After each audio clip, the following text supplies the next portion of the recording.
자기를 키우느라고 고생하신 부모님을 생각하면 마음이 아프듯 다윗은 하나님을 그런 분으로 여겼습니다. 자신은 좋은 음식을 먹으며 좋은 옷을 입고 화려한 편안하고 안락한 좋은 궁전에서 살았으나 어려웠던 시절 자신과 함께 하셨던 하나님을 생각하면 늘 마음이 아팠습니다. 왜냐하면 하나님께서 자신을 지금까지 어떻게 돌보고 지키시고 함께 오셨는가를 잘 아는데 자신만 좋은 곳에서 지내며 하나님은 바깥 차가운 곳에 계시게 하시는 것 같았기 때문입니다. 비록 하나님께서 보이지 아니하시는 신이시고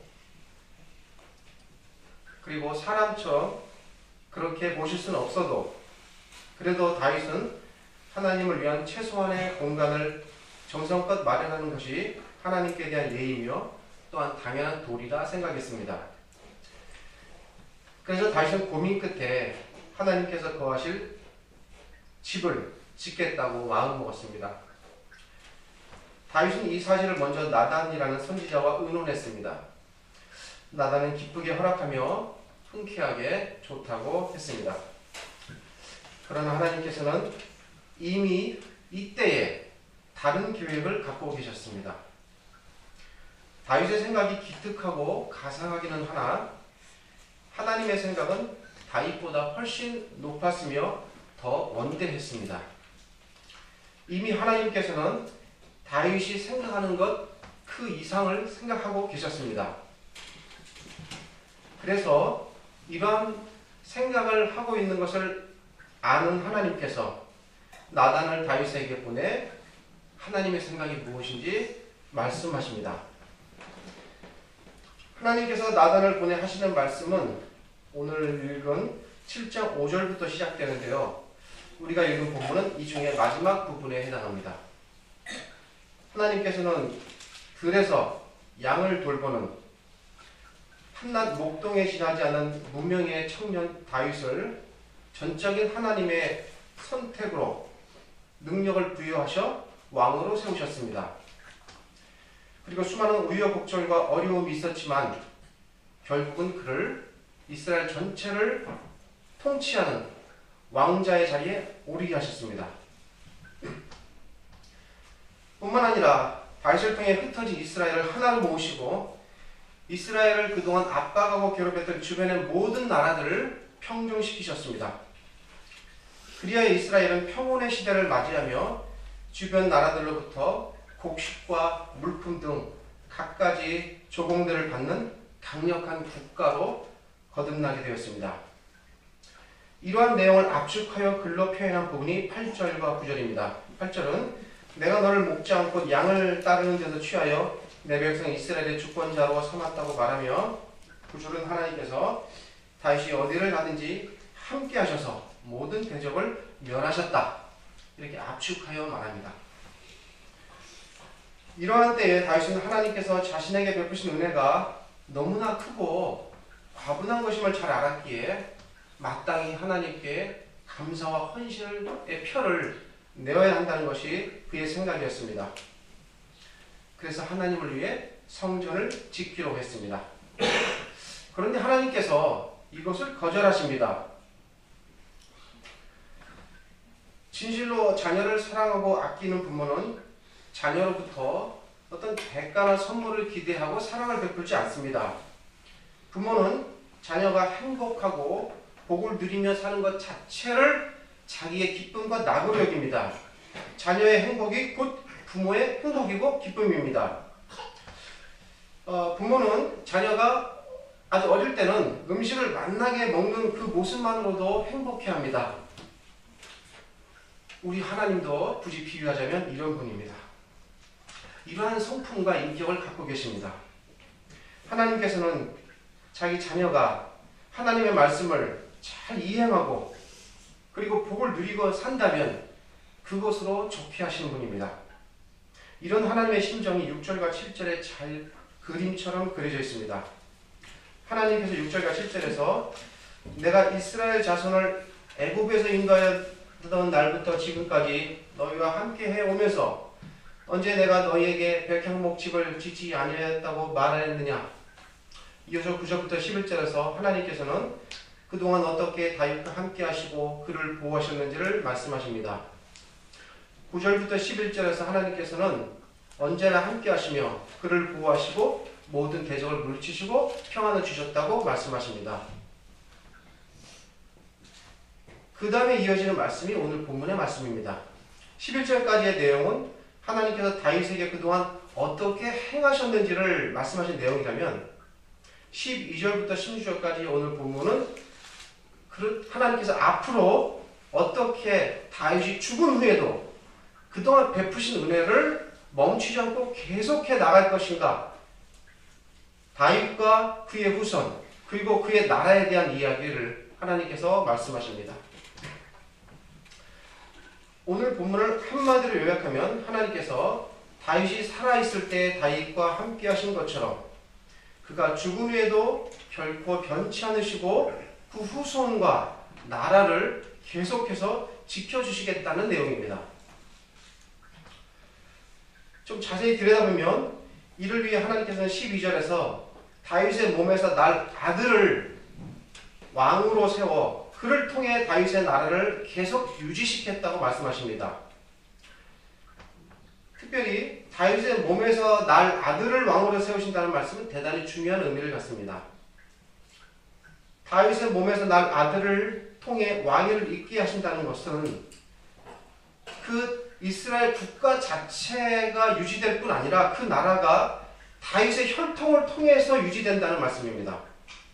13절은 하나님께서는 다윗의 아들을 통해서 또한 성전을 세우시겠다고 말씀하십니다. 그런데 우리가 생각해 보아야 할 것은 하나님께서 12절에서는 다윗의 나라를 견고하게 하시겠다라고 말씀하시고 13절에서는 다윗의 아들을 통해 성전을 세우시겠다라고 말씀하십니다. 다윗의 나라를 견고케 하는 것과 다윗의 아들을 통해 성전을 세우는 것, 이 둘 사이에 어떤 연관이 있는지 여기에 대해 생각해 보아야 합니다.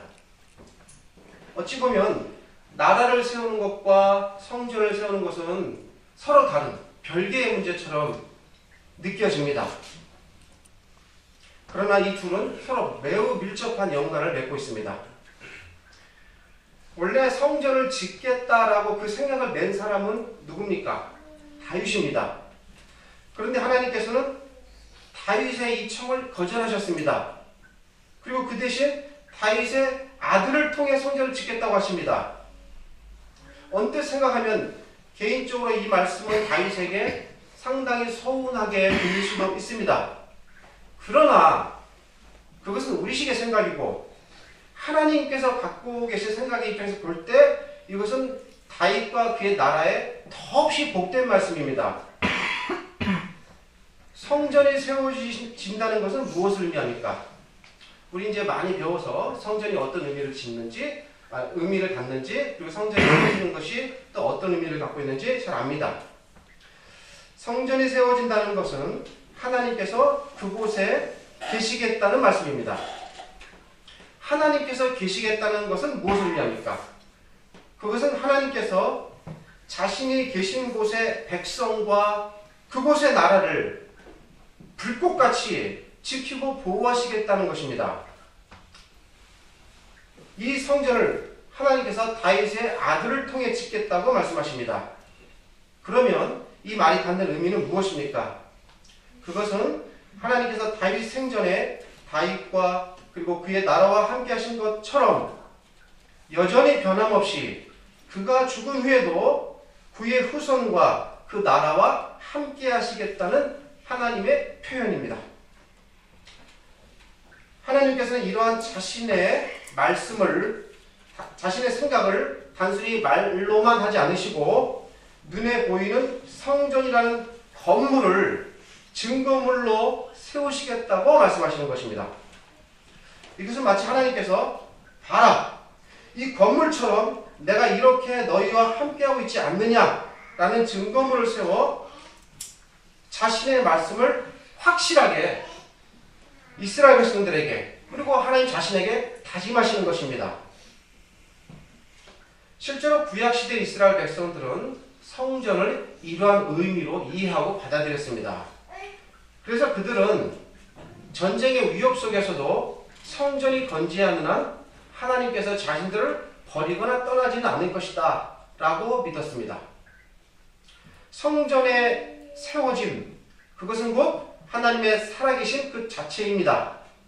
이러한 함께하심의 증거물인 성전을 하나님께서는 다른 사람을 통해 세우지 않으시고 다윗의 아들을 통해 세우실 것이라고 말씀하심으로써 다윗뿐 아니라 그의 후손과도 여전히 함께 하시겠다라고 확실하게 묵과가 말씀하시는 것입니다. 이러한 하나님의 각오와 다짐이 얼마나 절절한지 14절이 알려줍니다. 하나님께서는 다윗을 이어 왕위를 이을 그의 아들을 가리켜 내 아들이라고 말합니다. 14절 앞부분 우리말 성경은 나는 그 아비가 되고 그는 내 아들이 되리니 라고 말하는데요. 이 부분은 직역을 하면 보라 라는 말이 나옵니다. 보라. 그리고 이 보라 라는 감탄사에 이어 히브리어 원문은 나는 그에게 아비가 될 것이다.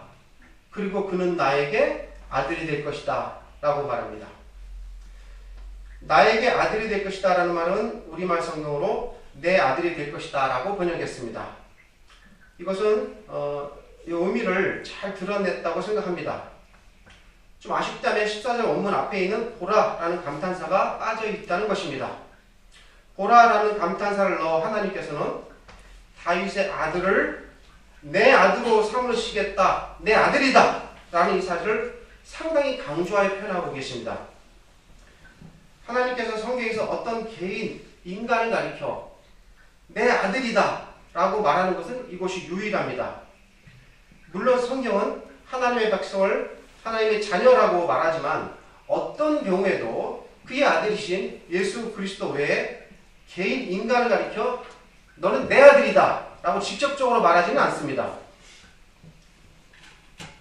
하나님께서는 그런데 유일하게 이곳에서 다윗의 뒤를 이어 왕이 될 이 아들을 가리켜 내 아들이라고 말합니다. 이것은 무엇을 의미합니까? 이것은 마치 사람이 다른 누군가를 내 아들이라고 진정으로 여긴다면 그 순간부터 그의 모든 일생을 책임지고 돌보듯 하나님께서 이제 말씀하신 모든 내용을 그의 아들을 내 아들이라고 여김으로써 함께 하셔서 왕위와 나라를 보존해 주시겠다라는 확실한 보장의 표현입니다. 과연 하나님께서 이 다윗의 자식을 하나님의 아들로 삼으시겠다고 말씀하신 이 표현이 맞는구나 라는 생각이 이어지는 14절과 15절을 읽으면 절로 듭니다. 사람이 자기 자식이 잘못하면 매를 때리고 야단칩니다. 그러나 버리지 않습니다. 자식이 잘못했다고 그 벌로 자식을 버리는 부분은 없습니다. 14절이 그 말입니다. 14절과 15절은 비록 부모가 자식이 잘못하면 야단치겠지만 결코 버리지 않는 것처럼 하나님께서 이제 내 아들이라 한 이 다윗의 아들을 결코 버리지 않으시겠다는 말씀입니다. 근거가 무엇입니까? 그것은 하나님께서 그를 자기 아들로 삼으셨기 때문입니다.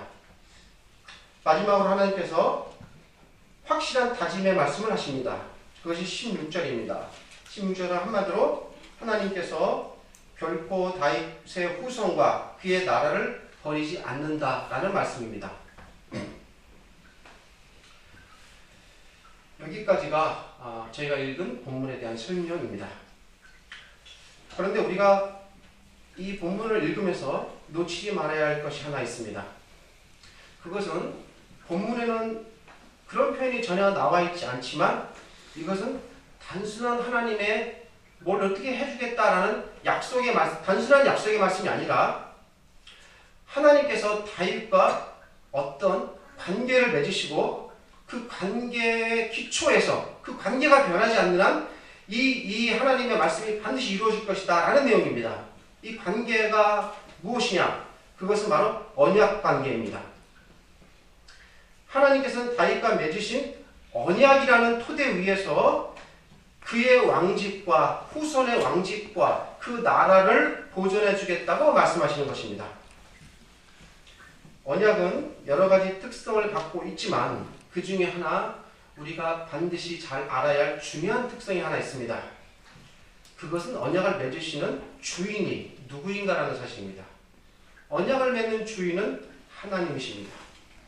따라서 하나님 편에서 언약을 지키시는 한 어떤 경우에도 그 언약은 깨지지 않습니다. 그러기에 하나님께서 다윗에게 말씀하신 이 모든 복된 말씀들은 언약이라는 관계의 토대 위에 주어진 말씀드리기에 이것이 반드시 이루어진다는 사실입니다. 그런데 제가 조금 전에 말씀드렸듯이 본문 안에는 사실 그런 표현이 하나도 나오진 않습니다. 그런데 과연 우리는 이 말씀의 의미를 언약의 말씀으로 또 언약 관계로 인해서 나온 말씀으로 이해할 수 있을까 생각해 봐야 합니다. 이 문제를 해결하기 위해서 우리는 먼저 다윗 그 이후의 왕들이 하나님께서 다윗에게 말씀하신 이 말씀의 내용을 어떠한 방식으로 이해했는지 생각해 봐야 합니다. 본문과 관련해서 제일 먼저 등장하는 첫 번째 사람은 내 아들로 묘사된 그 당사자입니다. 그가 누구인지 우리는 잘 아시죠? 그는 바로 솔로몬입니다. 솔로몬은 역대하 7장 18절에서 이렇게 말합니다. 내가 내 나라 위를 견고케 하되 전에 내가 내 아비 다윗과 언약하기를 이스라엘을 다스릴 자가 내게서 끊어지지 아니하리라 한 그대로 오리라 라고 그는 말합니다.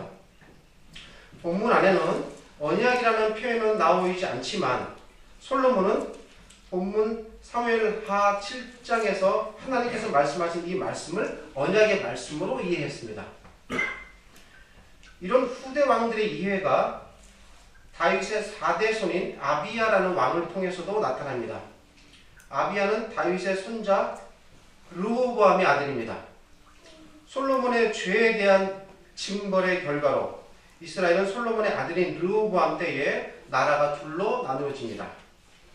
그뿐 아니라 르호보암이 죽고 나자 북쪽 10지파의 왕인 여로보암은 군대를 이끌고 유다를 침공합니다. 이때 유다의 왕인 아비야는 하나님께서 다윗과 맺으신 언약을 기억했습니다. 그래서 그는 역대하 13장 5절에서 이렇게 말합니다. 이스라엘 하나님 여호와께서 소금 언약으로 이스라엘 나라를 영원히 다윗과 그 자손에게 주신 것을 너희가 알 것이 아니냐? 여기서 드러나는 분명한 사실은 아비야도 하나님께서 다윗에게 말씀하신 이 내용을 언약의 말씀으로 이해했다는 사실입니다. 이 사실에 근거해서 언약이 변치 않는 한 결코 하나님께서 우리를 버리지 않을 것이다 라는 분명한 믿음이 그에게 있었습니다. 특별히 여기 기록된 소금 언약이라는 말은 민수기 18장 19절에 나온 표현입니다. 민수기 18장 19절은 이렇게 말합니다. 너와 네 후손에게 변하지 않는 소금 언약이다. 언약을 가리켜 특별히 소금이라는 수식어를 붙여 소금 언약이다 라고 말하는 것은 소금이란 그것이 존재하는 한 그 맛이 또 그 특성이 결코 변치 않듯 하나님께서 세우신 언약은 결코 변하지 않는다라는 말입니다. 아비야는 모세가 말한 언약의 이러한 의미를 잘 이해했습니다. 그래서 하나님께서 맺어주신 이 언약은 이렇게 결코 변치 않는다는 것을 강조하기 위해 이 민수기의 표현을 따서 하나님께서 자기의 조상인 다윗에게 맺어주신 언약을 가리켜 소금 언약이다 라고 말하고 있는 것입니다. 실제로 그 당시 하나님께서는 아비야의 이 생각대로 언약을 변치 않으시고 지키셔서 유다를 여로보암의 침공으로부터 건져내셨습니다. 이와 같이 본문에는 언약이라는 말은 등장하지 않지만 다윗의 후대 왕들은 하나님께서 다윗에게 하신 이 말씀을 결코 변치 않을 언약의 말씀으로 이해하고 받아들였던 것입니다. 하나님께서는 다윗에게 영원히 그의 후손의 왕위와 나라를 약속하셨고 후대 왕들도 그렇게 이해하여 그 말씀을 언약의 말씀으로 받아들였습니다. 참 잘 받아들인 것입니다. 그런데 이쯤 되면 우리들 마음속에 이런 질문이 생길 수 있습니다. 그러면 하나님께서는 다윗에게 그 후손들의 왕위와 나라를 약속하셨는데 이스라엘은 그 후에 어떻게 됐습니까? 북쪽 이스라엘은 아수르에서 망하고 남쪽 유다는 바벨론에 의해서 아주 완전히 망했습니다. 그리고 성전도 무너졌습니다. 그리 되면 하나님께서 다윗과 그의 나라를 영원히 보존하시겠다는 이 언약의 말씀은 깨진 것이 아닌가 우리는 생각할 수 있습니다. 언약의 말씀이 글자 그대로 지켜지려면 지금도 지구상 어딘가에 다윗의 후손이 왕으로 다스리는 그런 나라가 실제로 존재해야 합니다. 그런데 그런 나라는 이미 역사 속에서 사라졌습니다. 하나님께서는 분명 하나님이시기에 미래에 있을 이런 모든 역사적 상황과 과정까지도 다 아신 분이실 텐데 그럼에도 불구하고 하나님께서 다윗의 후손이 영원히 그 왕직과 나라를 유지할 것이다 라고 말씀하신 그분의 의도는 무엇일까요? 하나님께서는 다윗의 후손들이 하나님을 거역할 사실을 전혀 예상하지 못하셨을까요? 하나님께서는 다윗의 나라가 언젠가는 망하게 될 거다라는 것을 예측하지 못하셨을까요? 처음부터 하나님께서는 다윗의 후손들이 하나님을 버릴 것을 아셨습니다. 또한 하나님께서는 그러기에 다윗의 나라도 언젠가는 이 땅에서 문을 닫을 것도 아셨습니다. 이러한 간접적인 증거가 역대하 7장 21, 22절에 나옵니다. 이 말씀을 하나님께서 다윗의 바로 그 다음 아들인 솔로몬에게 하신 말씀입니다. 역대하 7장 21, 22절을 보면 이 전이 비록 높을지라도 무릎 그리로 지나가는 자가 놀라 가로되 여호와께서 무슨 까닭으로 이 땅과 이 전에 이같이 행하셨는고 하면 대답하기를 저희가 자기 열조를 애굽 땅에서 인도하여 내신 자기 하나님 여호와를 버리고 다른 신에게 부종하여 그를 숭배하여 섬김으로 여호와께서 이 모든 재앙을 저희에게 내리셨다 하리라 하셨더라. 이 말씀은 하나님께서 언젠가 다윗의 후손 왕들뿐 아니라 전체 이스라엘 백성이 하나님을 버리고 떠나 결국 그 나라가 문 닫을 것을 예고해 주는 말씀입니다. 이와 같이 다윗의 후손 왕들과 이스라엘 백성이 하나님을 거역하여 마침내는 그 나라가 문 닫을 것을 아신 하나님께서 그럼에도 불구하고 오늘 본문 말씀에서 다윗의 왕직과 그 나라가 영원할 것이다 라고 말씀하신 의도는 무엇일까요? 물론 하나님께서는 다윗에게 말씀하신 이 약속의 말씀을 물리적으로도 이루어주셨습니다. 아까 말씀드린 솔로몬과 아비야 왕 같은 경우가 그런 경우입니다. 그 이후에도 많은 기록들이 있습니다. 비록 다윗의 후손 왕들이 많은 잘못을 범했지만 하나님께서는 다윗과 맺으신 이 언약 때문에 그들을 용서하시고 그 나라를 보존하시고 그 왕직을 지켜주셨습니다. 그러나 하나님의 처음 의도는 이 정도에 머물러 있는 것이 아니었습니다. 하나님의 의도와 계획은 그보다 훨씬 더 높은 곳에 있었습니다.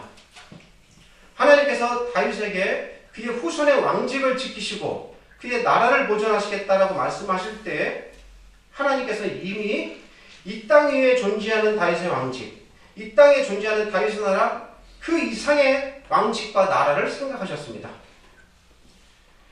다윗보다 훨씬 후대의 선지자들은 하나님께서 다윗에게 말씀하신 이 말씀을 어떻게 이해했을까요? 이 선지자들은 앞에 말씀드린 다윗의 후손 왕들과 조금 다른 시각으로 이 다윗에게 하나님께서 하신 말씀을 이해합니다.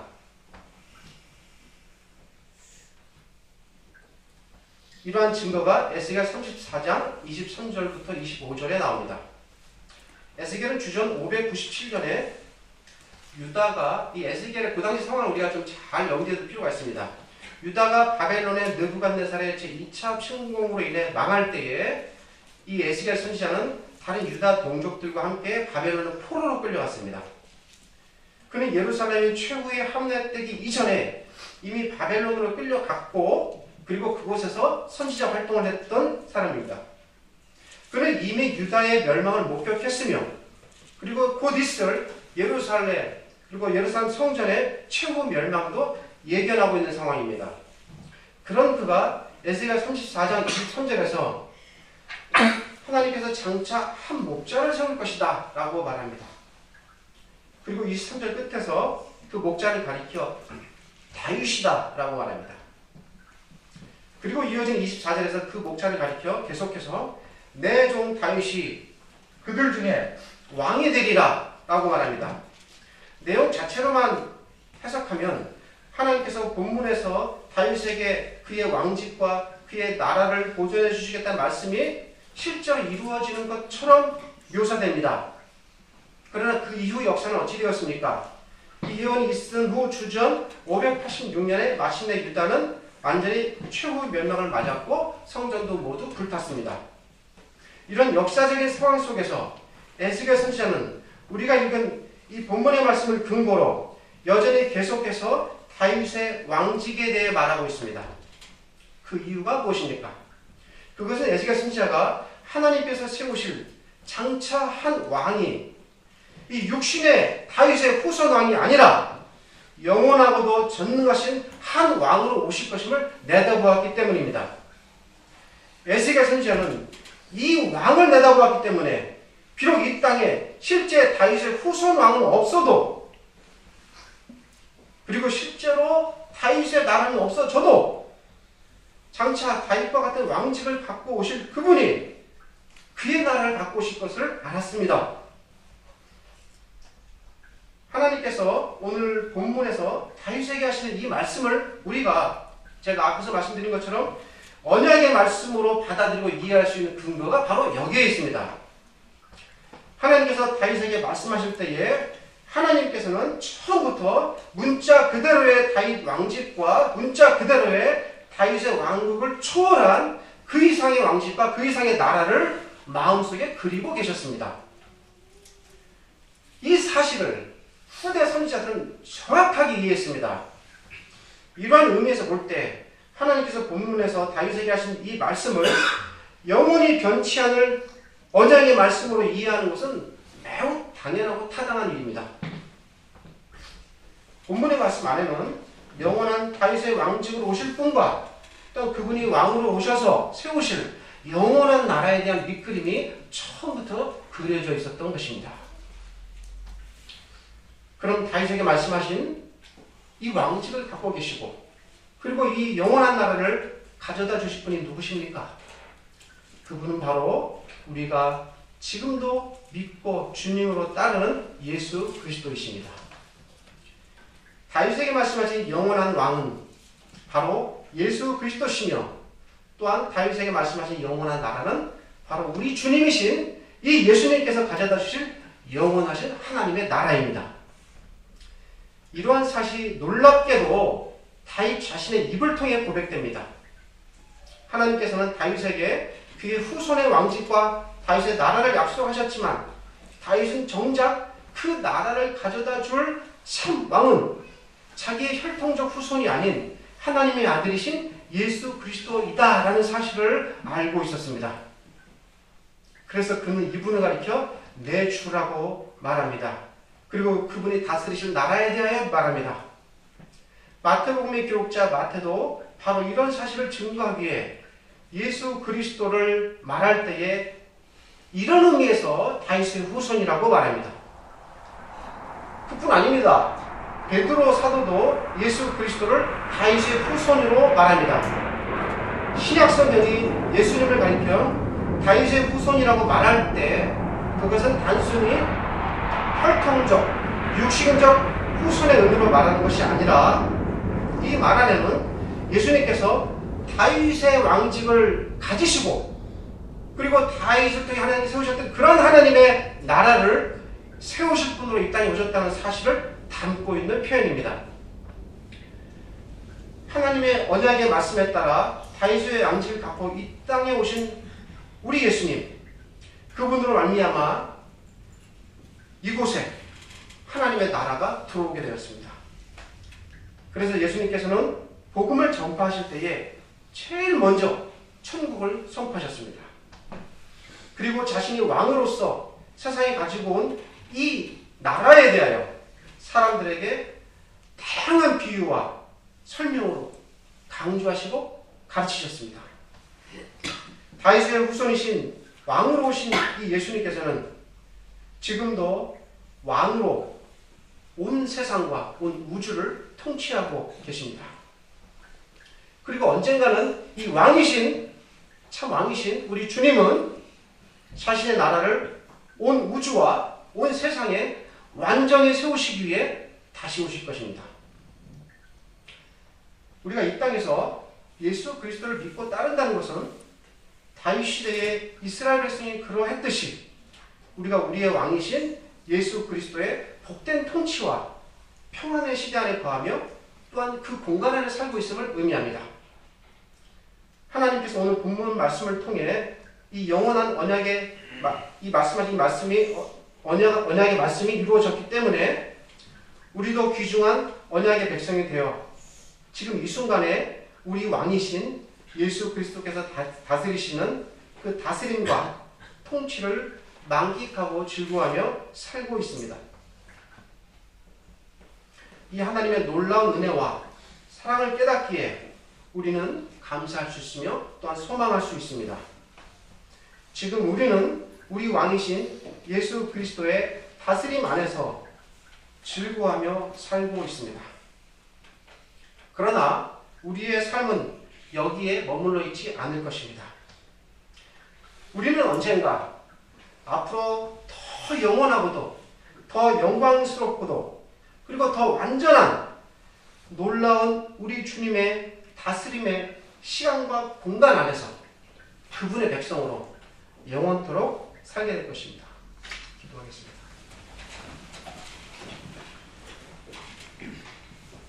우리의 왕이신 우리 주님 감사합니다.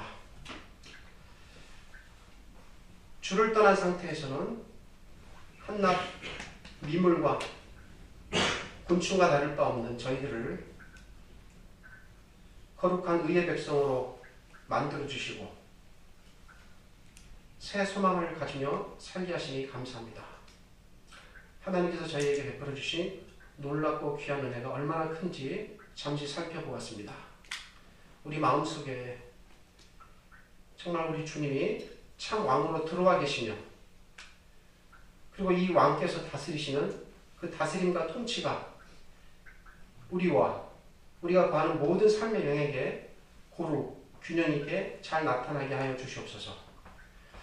무엇보다도 왕께서 말씀하신 왕의 말씀을 잘 경청하게 하시고 사랑하게 하시고 그 말씀과 그 정신 앞에 무릎 꿇고 순종케 하여 주옵소서. 진정으로 주님과 더불어 사는 것이 기쁘고 행복한 삶이며 주님 안에서만 우리의 삶이 그 의미와 가치가 있음을 잘 깨닫게 하여 주옵소서. 매일매일 때로 너무 바쁘고 정신없어 우리가 진정 누구에게 속했는지 또 잊을 때 있겠지만 그럴 때마다 성령 하나님께서 다독여 주시고 위로해 주시고 깨닫게 하셔서 날마다 성숙하며 더욱더 거룩한 흠없는 주의 백성으로 자라가고 서갈 수 있도록 지켜주시고 보호하여 주시옵소서. 예수님의 이름으로 기도드립니다. 아멘. 제가 기도하셔서 소원